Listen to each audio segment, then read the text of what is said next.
Palavra ao professor César Calegari. Bom, nós estamos, as pessoas da organização já foram chamar o professor Palma, que já estava aqui há bastante tempo, e ele, como secretário adjunto da Educação de São Paulo, deve estar, eu percebi que ele recebeu vários chamados, né, para administrar uma secretaria do tamanho da Secretaria da Educação, mas eis que chega e vamos receber com os nossos aplausos o professor João Cardoso Palma Filho, que fará o pronunciamento de encerramento do 6º Fórum Internacional de Educação da região metropolitana de Campinas. Se eu tivesse que fazer uma apresentação completa do colega e amigo João Palma, nós o faríamos em prejuízo das palavras dele. O Palma, além de ser um militante conhecido de todos nós, né, como um batalhador para a área da educação, uma pessoa que nunca, em momento algum, traiu os seus princípios e compromissos, mas tem feito nesse instante, né, ao lado do secretário Herman, que esteve aqui na abertura do nosso fórum, uma inflexão muito importante e muito produtiva nas políticas educacionais do Estado de São Paulo. E isso tem sido marcado com um processo de intenso diálogo, né, com os professores, os diretores de escola, coordenadores e também com os municípios do Estado de São Paulo. Nós convidamos o professor Palma para tecer as considerações finais em relação a esse fórum. Ele sabe da importância desta prática organizativa que há tantos anos tem colaborado para implementar a qualidade da educação nessa região do Estado de São Paulo, a valentia e a perseverança dos secretários de educação, né, que têm se reunido em torno da Câmara Temática de Educação, e da importância específica desse tema, o Plano Nacional de Educação como eixo temático, no momento em que o próprio governo do Estado de São Paulo, assim como os municípios o fazem e farão com mais intensidade no ano que vem, estão preparando o seu sonho de futuro, né? O ano que vem, como nós sabemos, não apenas por conta do Plano Nacional de Educação, já então transformado em lei, mas sobretudo porque o ano que vem é um ano de repactuação, é um ano em que os gestores municipais, perante a sua população, irão estabelecer os seus pactos, os seus compromissos para próximas gestões. Esses assuntos em torno das questões educacionais, eles ganham especial relevância. Então, com a palavra e agradecendo mais uma vez pela sua presença, o professor João Cardoso Palma Filho. Muito obrigado. Bom, boa tarde, cumprimento a todos e quero inicialmente dizer da minha satisfação de estar aqui, conversando com professores. Embora haja diretores, supervisores na plateia, secretários, para mim todo mundo é professor. Então, sintam todos cumprimentados como professores. Agradeço o convite que o César Calegari, meu amigo, com quem trabalhamos já em diferentes momentos nessa minha trajetória, que na educação de São Paulo já está completando 43 anos. Metade dela acumulando educação básica com ensino superior. Eu nunca deixei a sala de aula. E nunca também deixei de manter um contato com os professores, com aqueles que estão na rede pública em especial, embora eu também tenha trabalhado em escolas particulares, não tenho nenhum preconceito, nada contra, mas efetivamente dediquei toda a minha atuação no ensino público. E quero dizer que o diagnóstico que eu faço da educação, principalmente depois da divulgação, a semana passada, dos resultados da prova ABC, é um diagnóstico pessimista. Agora, como eu li muito Gramsci, e estou lembrando, o Gramsci dizia que o diagnóstico é pessimista, mas o importante é que a ação seja otimista. Então eu penso que a partir de um diagnóstico que não é nada favorável, nós temos condições sim, até por conta de várias transformações que nós tivemos desde a Constituição de 1988, a melhor Constituição que nós tivemos até hoje, e que foi aperfeiçoado, inclusive, no campo da educação, com 3 emendas que eu lembro, a 14, a 53 e finalmente a 59, não é? Que finalmente, aliás, torna obrigatória a educação dos 4 aos 17 anos. E eu acho que são esses pontos que eu gostaria de tocar aqui. Que implicações tem isso em relação ao plano nacional? Confesso, abrindo um parênteses, que eu não sou muito otimista, parece que eu estou pessimista hoje mesmo, não sou muito otimista em relação a planos de educação, até porque já vi vários serem elaborados e sequer cumpridos nem 1/3 deles. A ideia de ter um plano de educação, um plano nacional, remonta ao Manifesto dos Pioneiros, de 1932, sob a liderança de Anísio Teixeira, Fernando de Azevedo, principalmente, e a partir daí nós tivemos vários, não é? Lembraria, para não ficar fazendo muita história, eu lembraria o Plano Nacional de Educação que nós tivemos ainda no governo João Goulart, pouco antes do golpe militar, que foi elaborado em grande parte sob a inspiração do Anísio e que também não foi adiante, até por razões óbvias. O golpe militar abortou este plano. Depois nós tivemos vários planos militares, que eram planos setoriais, e todos eles também tratavam da educação.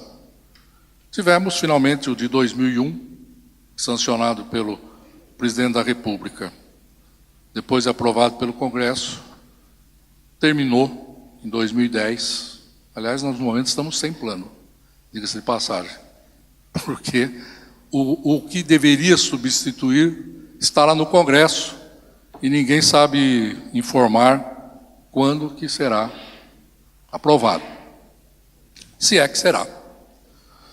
Bom, mas para não falar que também não sou um pouco humorado, eu vou... Vocês devem ter visto na Folha de São Paulo, segunda-feira, dia 29, uma charge na página 2 de uma pessoa comentando a prova ABC, os resultados. Para quem não tomou conhecimento dessa prova, essa prova mostrou que está aumentando ainda mais a distância entre a educação dos ricos e a dos pobres. Eu vou classificar assim, o sociólogo daqui à minha direita, ele pode depois fazer uma classificação mais sociológica, mas para não ficar encobridando muito, simplesmente eu vou chamar de educação dos pobres e educação dos ricos. E comentando isso, a pessoa está lendo o resultado da prova, e ele diz assim: no Brasil, priorizamos o ensino à distância. E em seguida ele complementa, especialmente a distância entre os ricos e os pobres. Aqui depois, é muito interessante essa. Bom, o diagnóstico que nós temos, fruto de pesquisas que foram feitas, enfim, leituras que fizemos, esse diagnóstico mostra o seguinte, que se o Plano Nacional não resolver isso, não atacar isto, nós vamos continuar fazendo mais do mesmo, ou para usar uma linguagem mais popular, nós vamos ficar enxugando gelo, concretamente. Quais são os problemas? Aliás, nisso quer dizer o seguinte, eu não tenho nada contra a tecnologia, não. Aliás, assim que saiu o iPad, eu ganhei um de presente da minha filha e estou usando. Não tenho nenhum problema. Só que eu fiquei sabendo que já tem outro modelo saindo. Faz menos de um mês que eu estou com o iPad 2, diz que já veio o 3, não é? Mas tudo bem, nada contra tecnologia. Só que eu acho que o problema nosso na educação hoje, principalmente falando da educação pública, seja ela estadual, seja ela municipal, não é a questão de tecnologia na sala de aula. Sou muito sincero. Sei que há divergências, sei que não gostam às vezes quando se diz isso. Mas eu quero dizer para vocês que na Secretaria de Educação eu recebo todo dia 2 ou 3 vendedores de tecnologia para mandar para a rede. Os mais diversos pacotes, mais diversos tipos, não é? Agora está uma pressão muito forte para colocar lousa digital nas salas de aula. E eu fico pensando naquela escolinha que eu visitei, lá no Vale do Ribeira, que tem lá uma lousa preta e esburacada, e que a professora fica fazendo ginástica para poder escrever na lousa, não é? Muito bem. Quais são os problemas? Bom, o primeiro deles, indiscutivelmente, aliás, eu vi várias vezes aí projetado, o professor faz a diferença. É isso mesmo. É o professor. A tecnologia ajuda, indiscutivelmente. Se ele poder contar com lousa digital, com lousa branca, que seja uma preta mesmo, mas sem buraquinho nenhum, etc. Se ele é um bom professor, se ele está satisfeito com o que ele está fazendo, mas não tem dúvida que nós vamos conseguir melhorar a educação dos pobres que estão hoje frequentando a escola pública. E que, aliás, é eles que devem merecer a nossa atenção. Quando nós chegamos na Secretaria de Educação, aliás, contando um pouco uma história, quando eu fui convidado pelo secretário Herman, eu virei para ele e falei, bom, mas eu estou muito bem na Unesp. Eu sou professor titular, oriento mestrandos, doutorandos, dou aula na graduação, formo professores, estou muito satisfeito, um ambiente excelente de trabalho. Você está me convidando para ir para a Secretaria de Educação do Estado, que eu bem conheço. Eu gostaria de saber o que é que nós vamos fazer lá, efetivamente. É para levar algum programa pronto? Vamos chegar lá com as coisas já definidas? Ele me disse, não. Nós vamos ouvir a rede. Vamos ouvir a rede, vamos a todas as diretorias de ensino, que estão agrupadas na Secretaria de Educação em 15 polos, são 6 na capital, Grande São Paulo, e 9 no interior. E a partir daí nós vamos ter um diagnóstico e aí a gente vai ver o que faz. Eu falei, bom, eu topo. Se é assim, tudo bem. Se fosse para chegar lá com uma proposta pronta, que eu sei muito bem escrever também, eu não iria. Agora, se nós vamos abrir um diálogo com essa rede, que há muitos anos não tem esse diálogo, aí muito bem, porque eu conheço a rede e sei que a rede é competente, sabe o que precisa ser feito, agora ela precisa ser ouvida. Só isso. Bom, e nós fomos. E dali nós tiramos o seguinte, que nós íamos começar não por uma reforma de currículo, nem por uma discussão de proposta pedagógica ou projeto político pedagógico, mas que nós íamos começar com 2 ações, que, aliás, felizmente, já são realidade, e já foram transformadas em leis. Primeiro, estabelecimento de uma política salarial para os próximos 4 anos. É preciso que o professor saiba quanto ele vai ter de reajuste nos anos. E que ele tenha a possibilidade também de, mesmo tendo fixado esse reajuste, que ele possa, por meio dos seus sindicatos, sentar à mesa com o secretário e discutir ainda mais alguma coisa que a situação econômica permita, além daquela política salarial que está estabelecida. Segundo ponto, nós temos que ter um plano de carreira. Nós temos que revogar o que está aí, que não satisfaz as exigências do magistério, e construir um plano de carreira que tenha como meta, efetivamente, valorizar o professor nos seus diferentes segmentos. Isso também já foi feito, já está definido o esqueleto. Nós agora estaremos, a partir do mês de setembro, discutindo com os sindicatos quais os critérios para a ascensão na carreira. Isso vai ser estabelecido em conjunto com os sindicatos. E quero dizer também que não só fomos conversar com a rede, como também a primeira iniciativa, na primeira semana, foi convidar os 5 sindicatos da educação, aliás, um não é sindicato, é uma associação, que é o caso do CPP, mas nós convidamos CPP, a PASE, a POESP, a FUSE, o DEMO e a PAMPESP, que é uma associação também de professoras. Eu digo professoras porque as que nos visitaram são todas mulheres. Aliás, a mais nova com 83 anos e a mais velha com 89.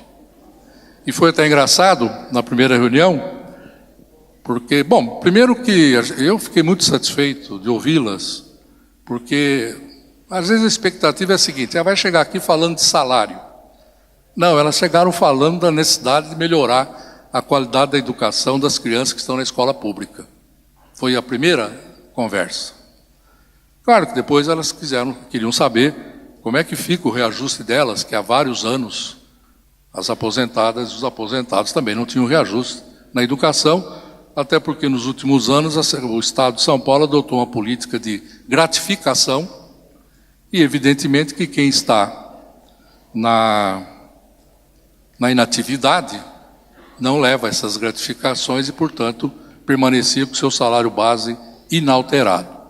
Ocorre que essas senhoras, elas foram para a justiça e ganharam muitas ações, só que aí cai naquele famoso precatório. E aí que veio uma colocação muito interessante de uma delas, que disse o seguinte para o secretário: senhor secretário, se continuar essa morosidade em pagar os precatórios, nós vamos recebê-los no crematório. E foi assim, quer dizer, foi aquela descontração, e felizmente nós conseguimos sensibilizar o governo para que a política salarial dos próximos 4 anos também contemplasse os reajustes para os aposentados e aposentadas. Quero lhes dizer que não foi fácil. Há muita resistência, porque é aquela história, né? Numa sociedade de mercado, como a nossa, capitalista, tem 2 faixas etárias que não têm nenhum valor, ou tem muito pouco. 0 a 3, e a outra ponta, os que já não estão mais no sistema produtivo. Porque 0 a 3 não produz, e também quem entrou na aposentadoria também não produz. Então há uma resistência mesmo em você pensar exatamente a situação dos aposentados. Bom, acho que esse é o primeiro ponto que eu espero que a União, os estados, os municípios e o Distrito Federal se articulem para pensar seriamente a questão da valorização do magistério. Falou-se aqui em apagão, e nós teremos um apagão de professores. Não, nós já estamos tendo apagão. No ensino médio, nós não temos professores em várias disciplinas. O último concurso da Secretaria de Educação ofereceu 400 vagas para professor de física e não conseguiu preenchê-las. Quer dizer, 400 vagas na rede da Secretaria de Educação é nada. Isso é nada. E, no entanto, não conseguiu preenchê-las por falta de professor. Hoje nós temos falta de professor de física, de química, de matemática, de geografia, de história. Enfim, o apagão já está aí. As universidades públicas, e eu trabalho numa delas, falo com toda tranquilidade, elas não estão formando professores para a rede pública, porque formam muito poucos, e dada a questão salarial, aqueles que se dirigem para o magistério, eles vão para as escolas privadas e eles pagam melhor. Ou então eles ficam na própria universidade para fazer mestrado e iniciar uma carreira universitária. Essa é a realidade.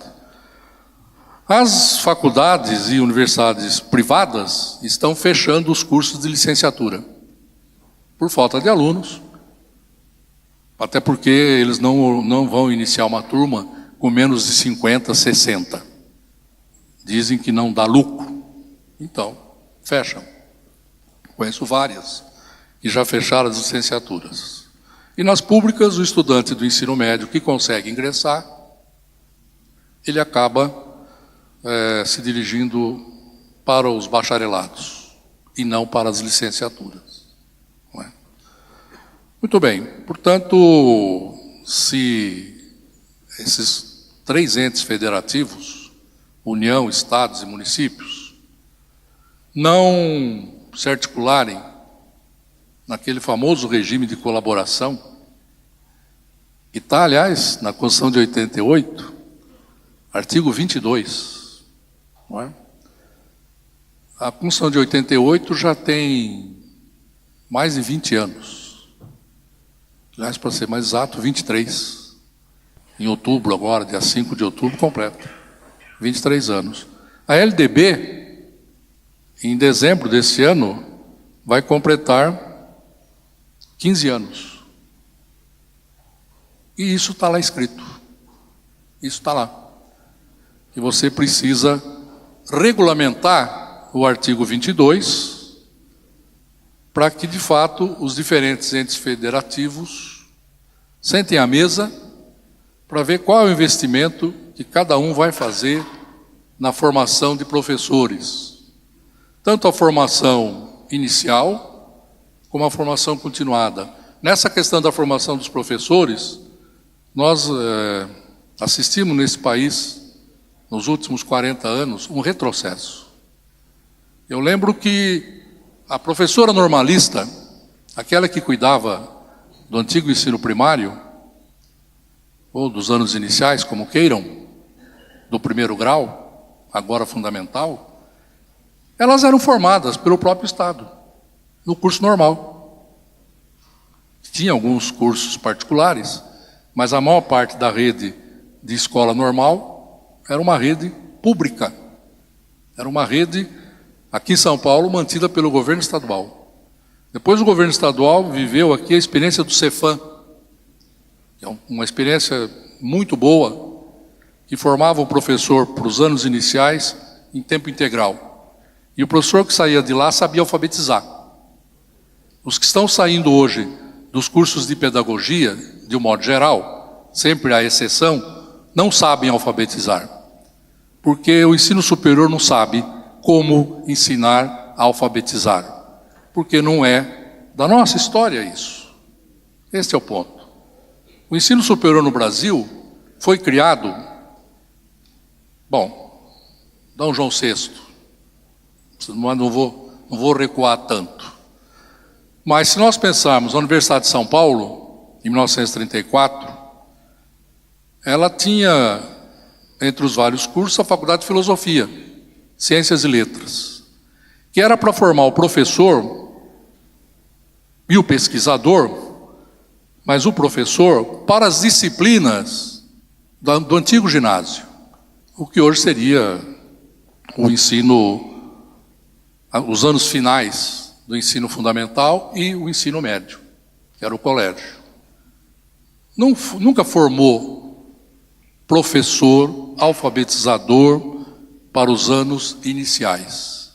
Essa formação se dava no curso normal, de nível médio. A situação piora muito com as diretrizes curriculares aprovadas no Conselho Nacional para os cursos de pedagogia. Os cursos de pedagogia, eu sei que há discordância.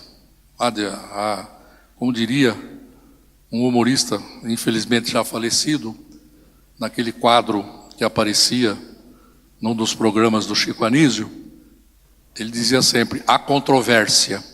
Realmente há. Claro que muitos discordam do que eu estou dizendo, agora eu reafirmo. As diretrizes curriculares do curso de pedagogia precisam ser revistas, porque simplesmente se perdeu o foco da formação do professor. Há naquelas diretrizes pelo menos 15 tipos de formação. Forma para tudo. E quem forma para tudo, forma para nada. Efetivamente. Educação continuada, que é outra questão que o Plano Nacional toca, e que, obviamente, os planos estaduais e os municipais deverão também cuidar. A formação inicial, hoje, ela está completamente desfocada da sua finalidade. A formação continuada, desculpe. Por quê? Porque formação continuada é aperfeiçoamento, é aprimoramento, é especialização. E o que nós estamos tendo nos cursos de formação continuada é aquilo que deveria ter sido dado na formação inicial e que lá não foi dado. E, consequentemente, começa-se a tentar suprir essas deficiências a partir de cursos de educação continuada, que muitos deles não continuam nada, até pela carga horária que tem. Não é possível, em cursos de 30 horas, você aprofundar conhecimento algum. Então, os programas de educação continuada, primeiro, eles não têm que ter foco no que a universidade quer, eles têm que ter foco no que a escola precisa. Eu sempre defendi, e agora que tenho uma posição que eu posso, de alguma forma, fazer valer o que eu penso, continuo defendendo que a formação continuada tem que ter como foco a escola. É uma interação que tem que existir entre a escola e as instâncias formadoras, universidades ou faculdades. Mas é a partir da escola, a partir do diagnóstico feito do que aquela escola precisa, é que você efetivamente organiza um programa de educação continuada, que, aliás, tem que ter uma característica de programa permanente. Não é faz um curso hoje e outro daqui 2 anos. É uma atividade que tem que se desenvolver ao longo de toda a formação desse professor.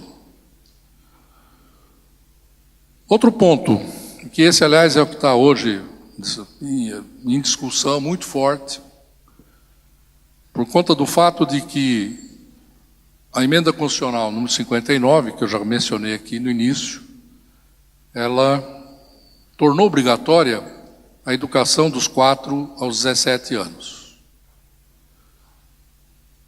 O Fundeb, que veio pouco antes da 59, veio pela 53, pela emenda constitucional 53, o Fundeb faz com que municípios e estados coloquem para o desenvolvimento da educação básica 20% dos recursos, decorrente dos impostos que lá são especificados. No caso dos estados, a maior fonte de receita é dada pelo ICMS. É a maior fonte de receita. No caso de São Paulo, a Constituição Estadual estabeleceu 30%, mas não melhora a situação da educação básica, porque desses 30%, aproximadamente 10%, para ser mais exato, 9,57%, são distribuídos entre as 3 universidades públicas. E, portanto, para a educação básica sobram pouco mais de 20%. A pressão política que ocorreu na época que se estava discutindo quais seriam os valores que seriam dedicados aos diferentes segmentos da educação básica, porque o Fundeb acabou incluindo todos, embora no começo houvesse uma forte resistência por parte do ministro da Fazenda da época em incluir a creche, mas acabou tendo que incluir, me parece até pelo que eu soube na época, por uma determinação do presidente Lula, que mandou incluir. Muito bem. Só que na hora de distribuir os valores, prevaleceu muito a pressão dos governadores, no sentido de que se destinasse um maior percentual para o ensino médio. O índice do ensino médio é maior. Claro que isso tem a ver com o fato de que, de um modo geral, em função de processo de municipalização que ocorreu em muitos estados, os estados ficaram mais com matrícula no ensino médio do que no ensino fundamental, principalmente nos anos iniciais do ensino fundamental. Aqui em São Paulo, hoje, 70% da matrícula do ensino fundamental inicial está com os municípios. Nós já temos aqui em São Paulo mais de 540 municípios que municipalizaram. Claro que na época, pressionados pelo Fundef, não vamos alugar nisso, o Calegari é doutor nesse assunto. A questão do Fundef, foi o Fundef na época que levou a uma avassaladora municipalização nos estados em que não havia uma presença forte dos municípios, particularmente foi o caso de São Paulo, o que, aliás, em grande parte serviu, num primeiro período, para desorganizar, porque os municípios assumiram, pressionados pela questão do Fundef, uma responsabilidade que eles não tinham. Eles estavam atuando muito na educação infantil. Nós tínhamos excelentes redes de educação infantil no estado de São Paulo, creche e pré-escola.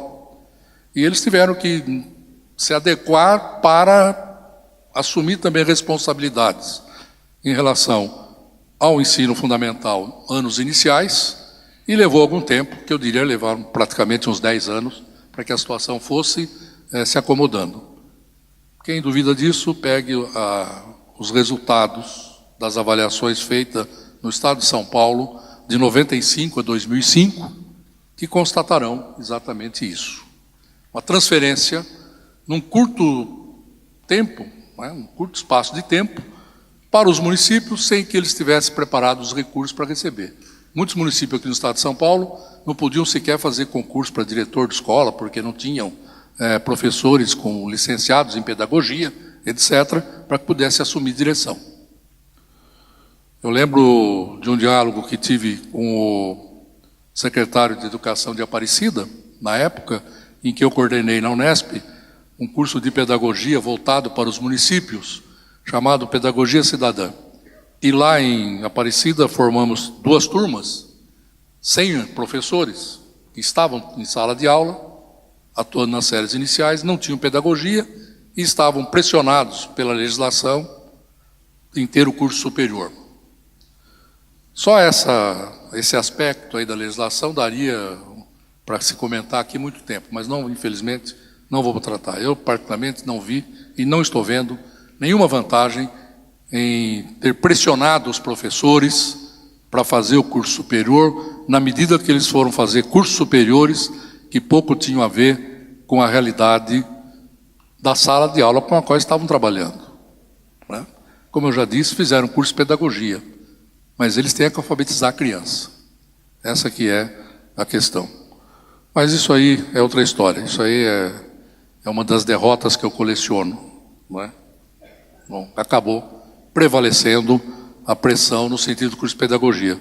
Mas esse prefeito de Aparecida, ao entregar o diploma para as 100 professoras, me convidou para a sessão e depois, no final, comentou comigo: professor, agora eu posso fazer concurso para diretor de escola, para supervisor da minha rede.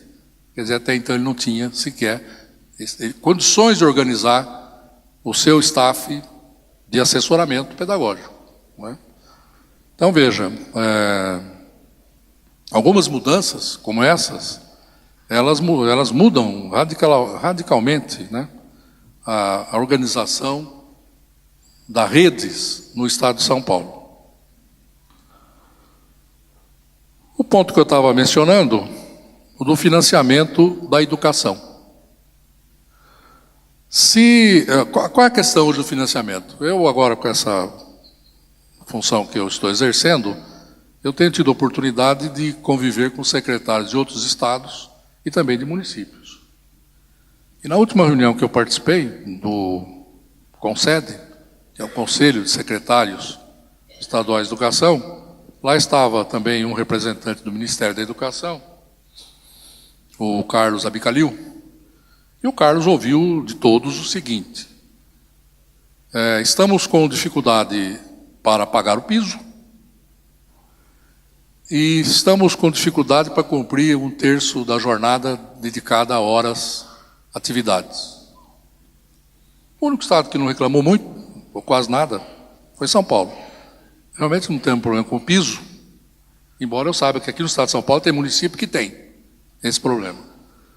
E não temos dificuldade de cumprir 1/3. Do ponto de vista de recursos financeiros, a dificuldade não existe. A questão de cumprir o 1/3 diz respeito a se vamos ter professores para substituir o 1/3 que vai deixar a sala de aula. Essa é a questão. Bom, e a discussão toda gira em torno do quê? Muito bem, o regime de colaboração previsto na Constituição, previsto no Plano Nacional, que enfatiza também isto, envolve uma maior participação da União no bolo de recursos. Não é? Tradicionalmente, até melhorou muito. A participação, por exemplo, da União hoje no Fundeb é muito maior do que foi na época do Fundef. Sabe muito bem disso. Agora, mesmo assim, é limitada. Ou seja, a União colocará 10% no fundo, 10% daquilo que estados e municípios colocaram. E toda a discussão se dava em torno disso. Quer dizer, hoje não é... O problema, estão discutindo o PIB, né? 7%, é 10%. Tem um grupo político aí que quer 15% do PIB para a educação. Esse não é o problema. Aliás, também municípios e estados, aliás, pressionam nessa direção, se esquecendo que se passar para 10%, estados e municípios vão ter que aumentar a participação. Porque o PIB é isso. Quer dizer, não é... Como é que... O PIB não vai contar apenas... Para você chegar a 10% do PIB em educação, todos os municípios, todos os estados e, efetivamente, a própria União vão ter que investir mais recursos em educação, para que se possa chegar a isso. Eu acho que 7% é realista, até porque hoje nós estamos aí rodeando em torno de 5%. Não é? E há controvérsias também. Há quem diga na ponta do lápis que não chega nisso. Não é? Mas, enfim, vamos aceitar a fala oficial de 5% do PIB. Para chegar a 7%, não vejo grandes problemas. Para chegar a 10%, aí eu acho que não é tão fácil.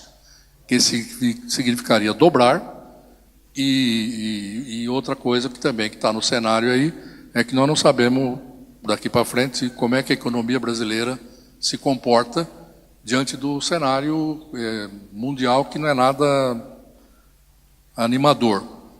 Não é? Todo mundo está pendurado na China. Se a China parar de consumir, aí eu quero ver como é que fica. Né? Porque os emergentes são exportadores de commodities para a China.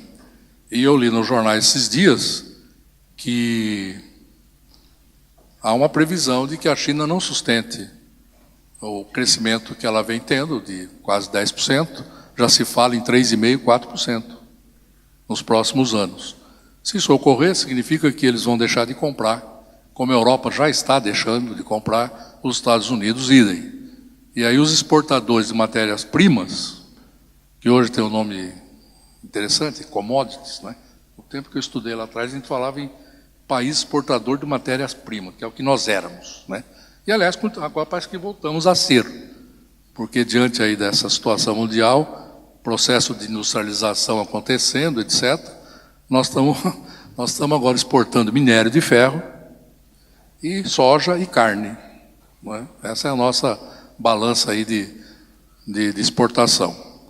Muito bem, diante desse cenário, é bem provável que não se consiga ir muito além de 7% do PIB, o que significa que nós não teremos recursos para cumprir a obrigatoriedade que está lá de uma educação obrigatória a todos, dos 4 aos 17 anos. Eu torço para que a minha previsão esteja errada. Espero que nós, até 2021, que é o tempo de vigência do plano futuro, nós tenhamos realmente conseguido universalizar a pré-escola, como o plano prevê, e atingir pelo menos metade das crianças na idade de 0 a 3 anos nas creches. É muito importante, o segmento de 0 a 3 anos é aquele que sempre foi menos cuidado E todas as pesquisas que nós lemos, inclusive agora reforçadas por estudos no campo da neurociência, mostram, acabei de ler um estudo recente, que os neurônios, as conexões entre eles, as sinapses, se formam nesta idade, de 0 a 3 anos. Há aqueles mais radicais que dizem, o que perdeu aí, perdeu, não recupera mais, não é? Então, evidentemente que o esforço deve ser mesmo no sentido do cumprimento dessas metas.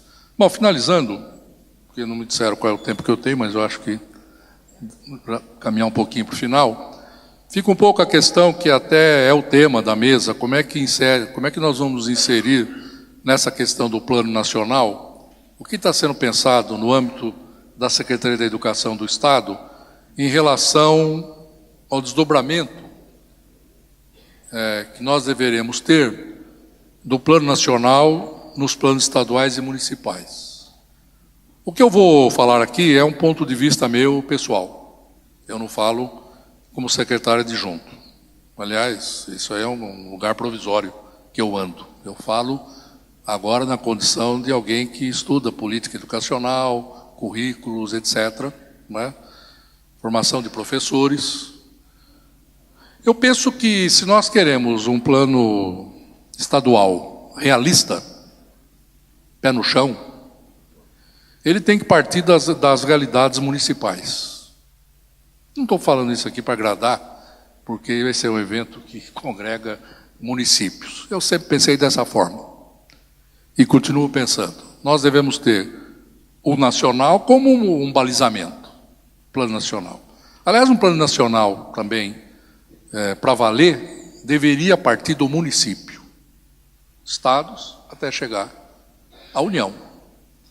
Claro que não foi possível, mas o Ministério da Educação, no governo, ainda já no governo Lula e continua no governo Dilma, o Ministério da Educação realizou uma série de conferências, municipais, estaduais, etc., né?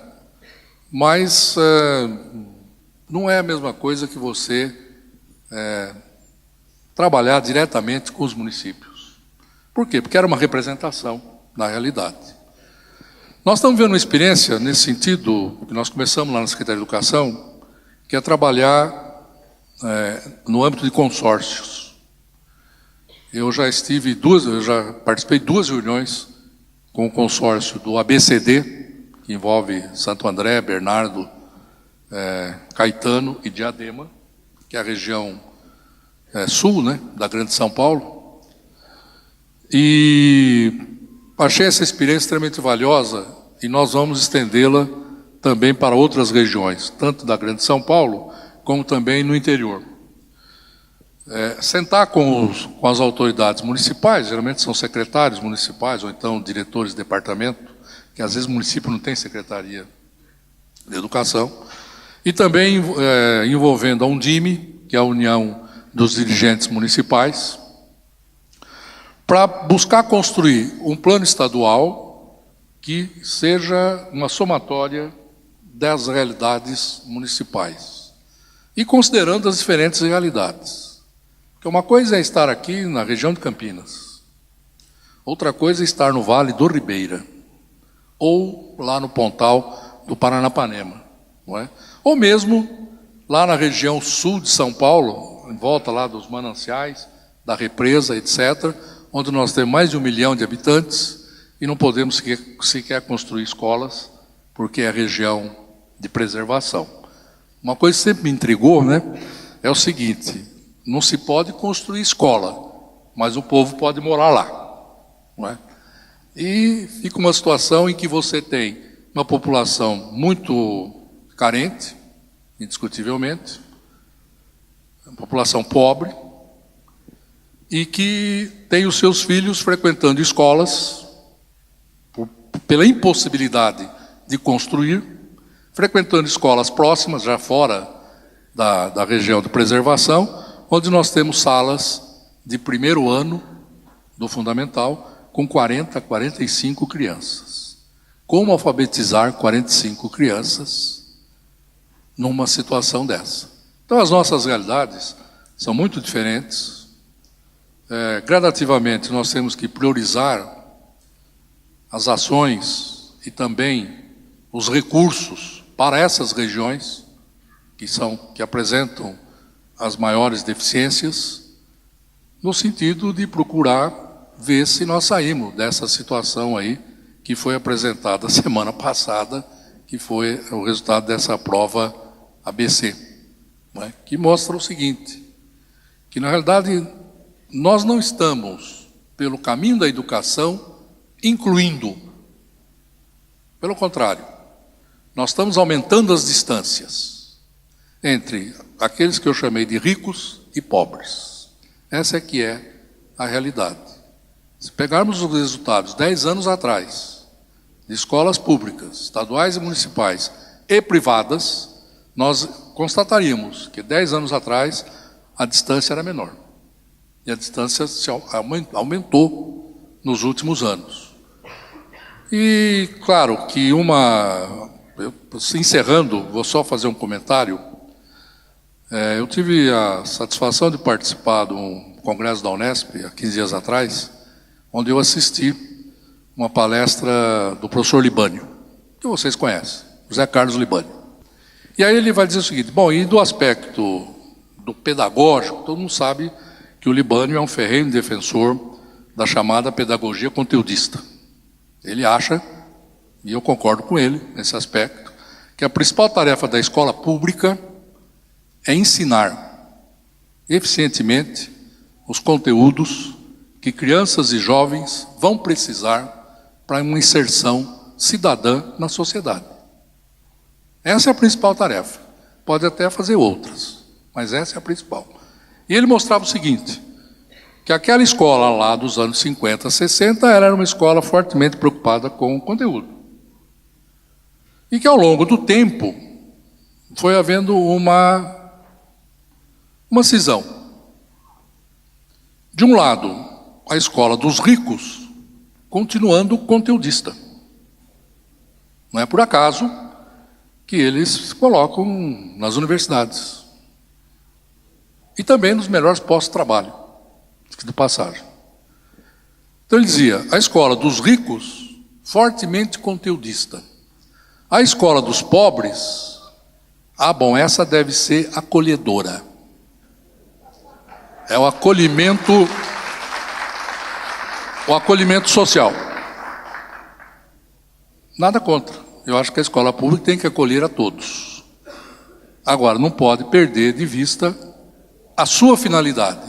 Para que ela foi criada, para que ela foi inventada em algum momento na história da humanidade. Eu acho que esse é o desafio. Como você conseguir que a escola pública volte a ser uma escola competente e eficiente no permitir, no dar condições para que o jovem ou a criança que vem dos segmentos de baixa renda nessa sociedade possam ter acesso àquele conhecimento que os ricos estão tendo. Se você não resolver esse problema, a nossa escola, eu lamento dizer isso, ela continuará como Bourdieu disse há quase 50 anos atrás, reproduzindo as desigualdades sociais. Muito obrigado.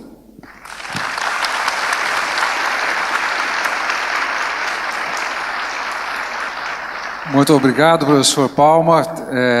Muito obrigado pela sua contribuição. Todos queremos cumprimentá-lo, toda a equipe dirigente da Secretaria de Estado da Educação. É sintomática a presença da cúpula da Secretaria de Educação neste evento tão tradicional. É a primeira vez que isso acontece em 6 anos.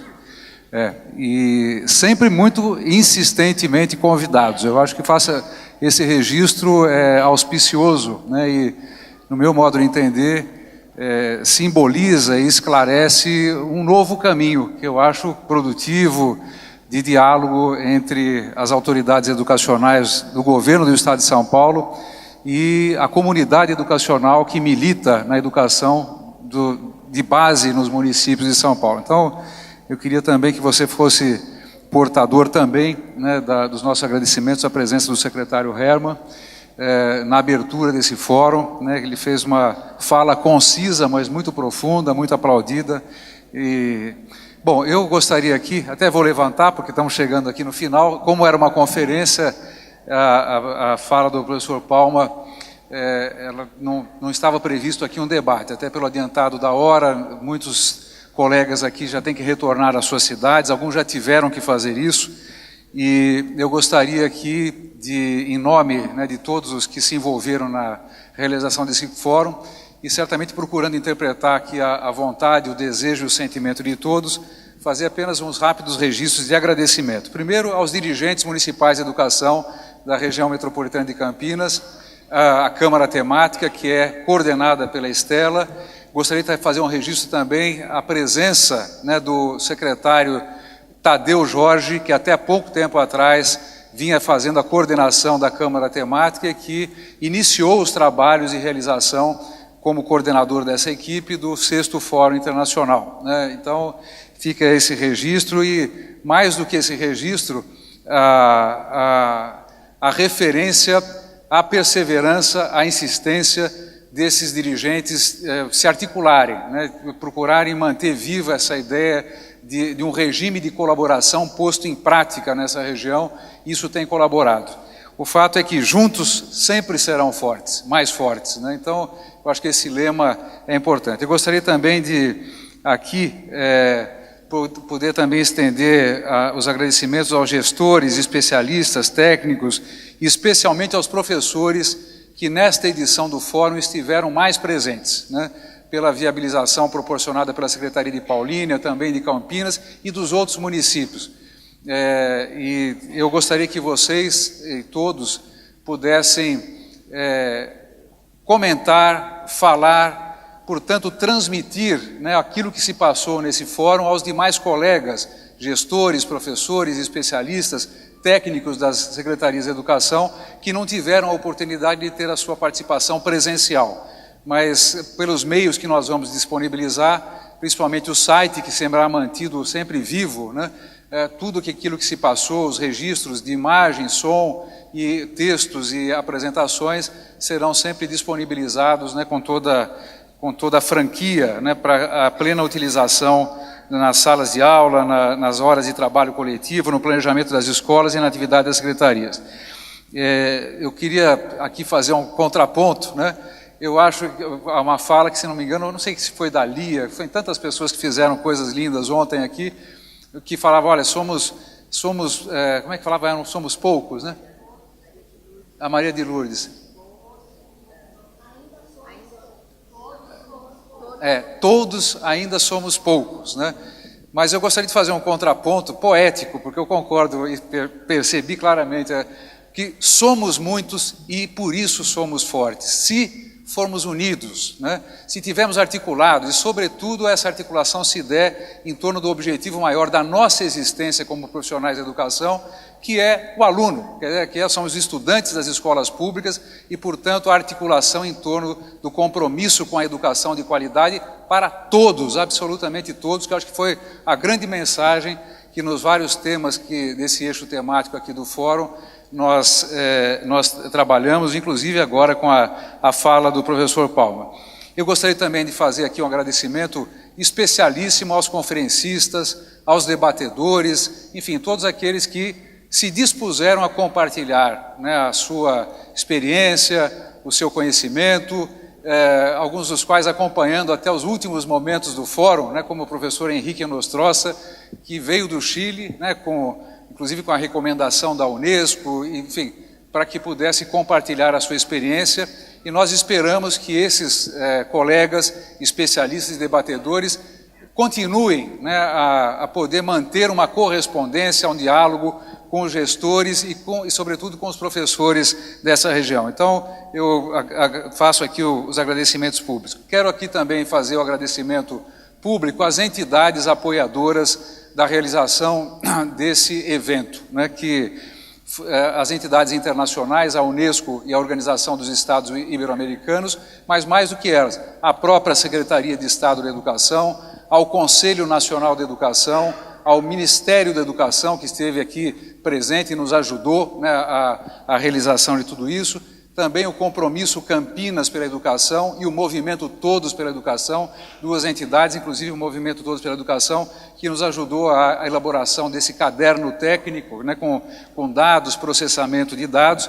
Então, nós agradecemos. E também a Undime de São Paulo, né, aqui representada pelo companheiro Assis, que faz parte da diretoria, e a Fundação Itaú Social, né, que inclusive disponibilizou materiais culturais que estão sendo oferecidos em regalo, em presente para os participantes aqui da mesa. Eu quero finalmente dizer os nossos mais sinceros agradecimentos à valorosa equipe da Secretaria Municipal de Educação de Paulínia. Sem ela, né, sem a mobilização dessa equipe, teria sido impossível o êxito desse evento. E claro, né, não poderia deixar aqui de fazer menção também à valorosa equipe do Instituto Brasileiro de Sociologia Aplicada, que eu tenho a honra de presidir.